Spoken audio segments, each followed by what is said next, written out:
Ever felt like you have no control at work? Picture it, a bustling coffee shop on a sunny afternoon. Marcia, the ambitious professional, is hunched over a table littered with papers. Her brows are furrowed in concentration, her pen moving furiously across her notes. Enter Hope, the free-spirited artist, with a lightness that seems to defy the gravity of the room.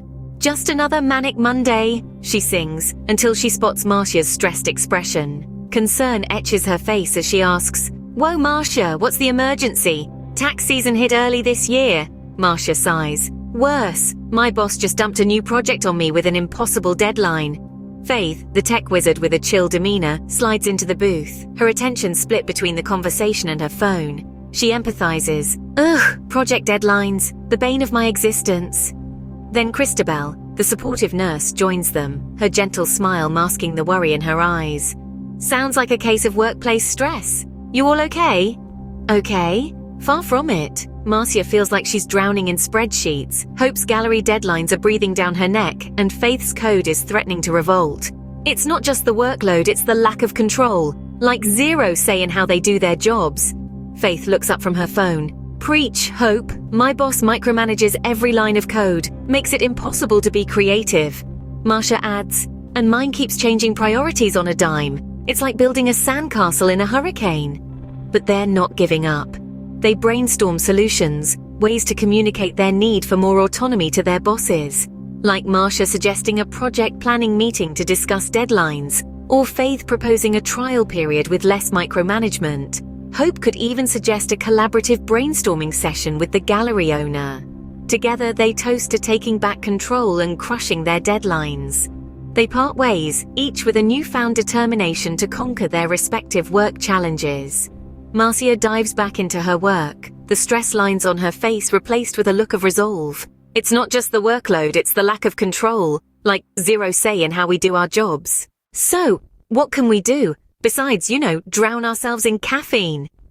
The question hangs in the air, a challenge as potent as the aroma of freshly ground coffee beans. It's a call to arms, a call to reclaim some semblance of control in their seemingly chaotic work lives.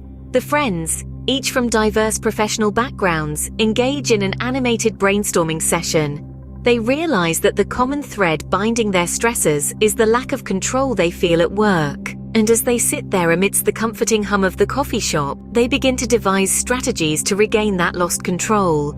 Marcia, the ambitious professional, decides to take the initiative. She plans to suggest a project planning meeting to her boss, a platform where she can express her concerns about the shifting priorities and negotiate realistic deadlines. This approach, she believes, will not only help her manage her workload, but also ensure that her boss is in the loop. Then there's Faith, the tech genius, who's fed up with the constant micromanagement. She decides to propose a trial period where she is given the freedom to code without incessant scrutiny. This, she believes, will allow her to operate in her element, letting creativity take the wheel. Hope, the artist, realizes that what she needs is a collective brainstorming session. She hopes that by doing this, she can align her creative vision with the gallery owner's expectations, thereby reducing the pressure of looming deadlines. The friends, all unified in their pursuit of workplace sanity, commit to these strategies. They understand that the key to regaining control is communication, voicing their concerns, advocating for their needs, and negotiating for their creative space.